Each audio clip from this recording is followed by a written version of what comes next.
Great afternoon, students. I hope you all are fine. Today we are going to understand chapter number 8, using lists and table in HTML5. Today we are going to understand the question answers of this chapter. Our first question is difference between UL and OL tags.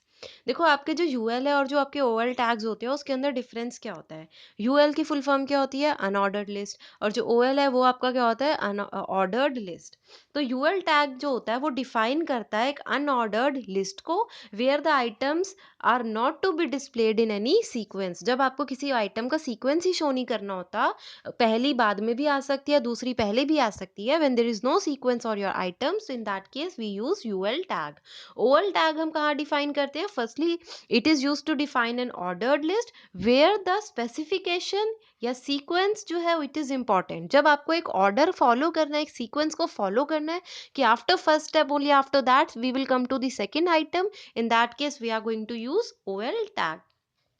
The default list item marker for unordered list is disc. आपको पता है इसके अंदर जो default item marker है, जो आपको diagram show होता है इनके आगे, लिस्ट के आगे, वो इसका डिस्क होता है, और सीक्वेंस के अंदर क्या होता है, नंबर्स 1 2 3। तो इनका डिफॉल्ट है डिस्क और उसका है numbers. Next question is define the different types of list supported by HTML5। आपका जो हाइपरटेक्स्ट मार्कअप लैंग्वेज 5 है उसके अंदर बहुत तीन टाइप की लिस्ट आपको पता है ना, डिफरेंट लिस्ट कितनी है, 3 ही है, तो वो बेसिकली बोल रहे हैं उनको डिफाइन करिए। First is your unordered list, ये हम पहले भी कर चुके हैं। It is a list when items are not to be displayed in any particular sequence. Ordered list when the items are to be displayed in a particular sequence. Descriptive list, ये description देती है जब आप किसी term को describe करना चाहते हैं, ठीक है, जैसे मैं लिख दूं बुक और फिर मैं आगे बुक की डेफिनेशन दूं, या मैं टेबल लिख दूं and after that I am defining this term table, in that case I am going to use description list. So a description list consists of a term followed by its definition. Third question is what are table and which tags are used to create them. Tables क्या है? They are extremely popular in web because they are flexible and attractive way of presenting information in the form of rows and column. तो table होता क्या? It consist of rose and column. Basically अगर आप अपनी information को एक presentable manner में, एक अट्रैक्टिव मैनर में इंसर्ट कर पा रहे हैं रोज एंड कॉलम की हेल्प से, तो आप उसको क्या बोलते हो? टेबल बोलते हो। और कौन सा टैग हम यूज करते हैं? Table tag is use for creating tables. Our last question is you have to write short notes. First is list style image.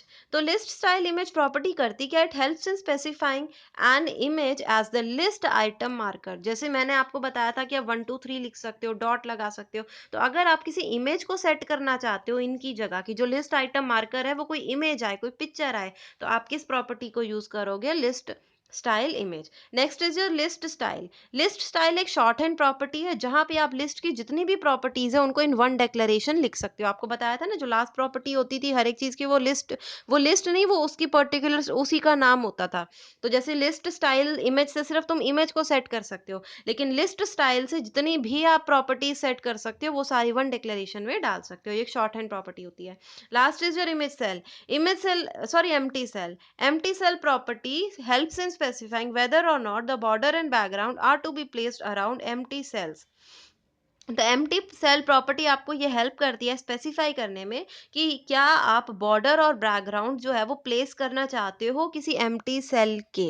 ठीक है, जैसे कुछ सेल्स में तो आपने डेटा लिखा होगा, मान लो आपने एक टेबल बनाया, उसके अंदर आपने बॉर्डर लगाना है, ठीक है, तो एम्प्टी सेल में मान लो इसमें डेटा और तुम बॉर्डर लगा रहे हो, तो अब बॉर्डर सिर्फ इसमें आए या वो एम्प्टी सेल्स के अराउंड भी आए, तो वो कौन सी प्रॉपर्टी आपकी स्पेसिफाई कर सकती है? Empty cell. एम्प्टी सेल ये बताएगी कि अगर कोई सेल आपका एम्प्टी है तो उसके अराउंड भी तुम्हारा बॉर्डर या बैकग्राउंड लगेगी, unlike the ones which are filled और नॉट। तो class, I hope you have understood this question answers of chapter 8। Thank you.